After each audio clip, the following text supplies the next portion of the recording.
Presented by Cursed by the Witch. Warning, use headphones before listening to horror podcast story. Behind the Veil is a deeply unsettling horror story about the thin boundary between life and death, and the terrifying things that lurk just beyond the veil that separates our world from the afterlife. The story follows Isabel, a young woman who begins to experience horrifying visions of the dead after a near-death experience. As she delves deeper into the mystery of her newfound ability, she uncovers dark secrets about her family's past and the true nature of the veil that separates the living from the dead. This haunting tale explores themes of death, the supernatural, and the dangers of meddling with forces beyond comprehension. Part 8. The Near-Death Experience. The story begins with Isabel, a 26-year-old woman living in a small town, living a relatively normal life. One day, while driving on a remote, fog-covered road, Isabel's car skids out of control and crashes into a tree. The impact is violent, and for a few moments, she hovers between life and death. In those brief moments, Isabel feels herself drifting out of her body, floating into a dark, misty place where shadows whisper her name. The air is thick with cold, and she sees vague figures moving in the mist, their eyes hollow, their hands outstretched as though trying to pull her in. Suddenly, she is yanked back to life by paramedics who manage to revive her at the scene. Isabel wakes in the hospital, shaken but grateful to be alive. However, she quickly realizes that something has changed. Ever since the accident, she's been seeing things she cannot explain. Shadows flit at the corners of her vision, and she hears whispers that seem to follow her wherever she goes. At first, she dismisses it as a side effect of the trauma, but the phenomena only grow more intense as time passes. Part 2. The First Visions of the Dead. Shortly after returning home from the hospital, Isabel begins to experience vivid, terrifying visions of the dead. It starts with fleeting glimpses, pale faces in mirrors, dark figures standing in the shadows of her room at night, and eerie whispers that seem to echo through her house. At first, she tries to ignore them, but the visions soon become impossible to dismiss. One night, Isabel is awakened by a soft knock on her bedroom door. Groggy, she opens the door and is greeted by a figure standing in the hallway, a woman with pale, lifeless eyes and long, wet hair. The woman's mouth is twisted into a grotesque smile as she reaches out to Isabel. Paralyzed with fear, Isabel slams the door shut and hides under the covers, her heart pounding. When she gathers the courage to look again, the figure is gone, but the cold air and the lingering sense of dread remain. As the days pass, Isabel's visions grow more frequent and intense. The spirits seem to follow her everywhere, on the streets, in the grocery store, even at her job. The dead are always watching her, and their appearances become more and more grotesque, with decayed flesh, hollow eyes, and twisted limbs. She realizes that she is seeing the spirits of people who have passed on, but something is wrong. They're trapped, unable to move on, and they seem to be drawn to her for some reason. Part 3. The Family's Dark Secret. Desperate for answers, Isabel confides in her grandmother, Margaret, who has always been a bit of an odd figure in the family, an old woman with strange beliefs about the afterlife and a deep fear of cemeteries.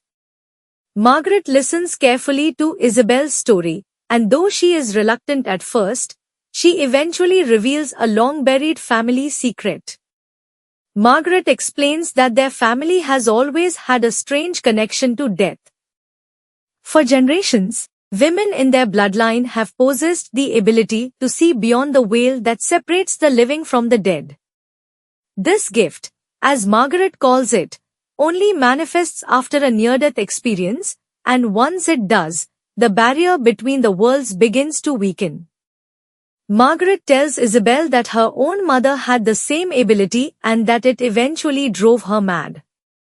Margaret also reveals that the spirits Isabel is seeing are not ordinary ghosts.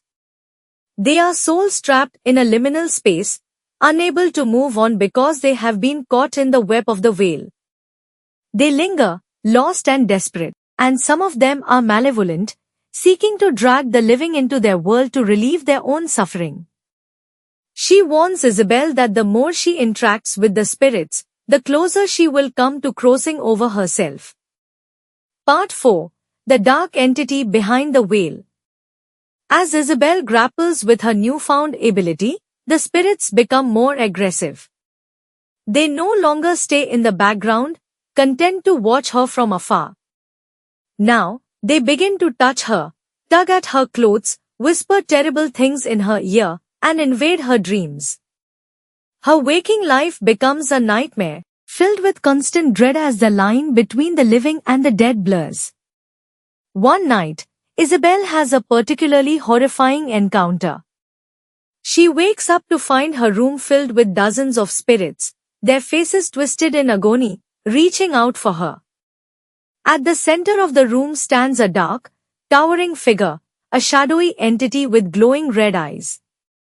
The entity exudes a sense of pure evil, and Isabel feels an overwhelming urge to flee, but her body refuses to move.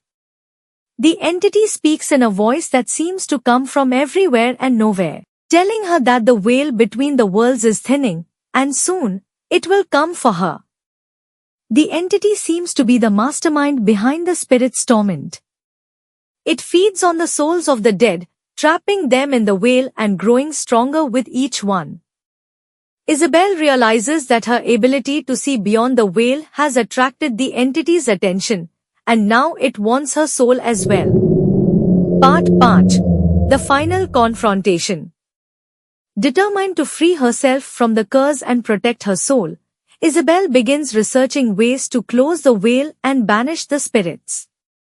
She visits a local historian, Father Grayson, who has spent years studying paranormal phenomena. He tells her about ancient rituals that can close the veil, but warns that the process is dangerous and could cost her her life. Despite the risks, Isabel knows it's her only chance. With Father Grayson's help, Isabel gathers the materials needed for the ritual and prepares to confront the entity. The ritual requires her to return to the place where she first glimpsed the veil, near the site of her accident. On a stormy night, she returns to the fog-covered road, where the air feels thick with supernatural energy. The spirits are already there, watching her from the shadows, their hollow eyes glowing in the darkness. As Isabel begins the ritual, the entity emerges from the fog, its red eyes glowing with fury. The spirits close in, their hands reaching for her, but Isabel stands firm. She chants the ancient words, summoning all her strength as the veil begins to ripple and tear. The entity lets out an ear-piercing scream, and the spirits begin to dissolve, one by one. However, just as the ritual reaches its climax, the entity makes a final desperate lunge for Isabel, pulling her toward the veil. For a moment, she feels herself slipping away, her body going numb as the cold darkness engulfs her. But in a final act of defiance, she shouts the last words of the ritual, severing the entity's grip and closing the veil for good. Part 6. The Aftermath. When Isabel awakens, she finds herself lying on the side of the road, the fog lifted and the air eerily still. The spirits are gone, and the entity has been banished. However, the experience has left her deeply scarred. Though she can no longer see the dead, she feels their lingering presence, as if they are always watching her from the other side of the veil, waiting for her to return. Despite closing the veil, Isabel knows that it is only a temporary reprieve. The boundary between the worlds is fragile, and the dark entity may one day find a way to return. She carries the knowledge that she will never truly be free from the horrors she has witnessed. As she drives away from the site of the ritual, She glances in her rearview mirror and sees a faint shadow lingering in the fog behind her, a reminder that the veil, once pierced, can never be fully repaired. Themes and atmosphere. Behind the veil is a haunting tale that explores the thin line between life and death, the consequences of disturbing the natural order, and the terrifying things that lurk in the spaces between worlds. The story is filled with an atmosphere of dread and inevitability, as Isabel's journey brings her closer and closer to a dark and inescapable fate. The spirits in the story are not just lost souls but tragic figures bound to a malevolent force that seeks to consume the living, making the tale both a ghost story and a dark exploration of the unknown forces that govern the afterlife. Thank you for watching. Just like and subscribe.